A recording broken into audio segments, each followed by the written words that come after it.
Iya. Ya, ternyata ngecat rambut, mewarnai rambut di warna yang aneh-aneh seperti ini tuh kan ngerusak pigmen di bleaching dulu kan. Nah, bleaching Betul. itu yang membuat rambutku gampang patah.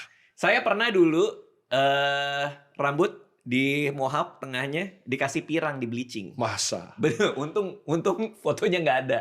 Tapi itu sebelum viral jadi penulis? Sebelum, masih kuliah. Dulu kuliah, orang-orang Hong Kong suka ngecat-ngecat rambutnya kayak gitu. Kok Hong Kong tuh? Ya saya kuliah di luar waktu itu. Oh iya? Iya.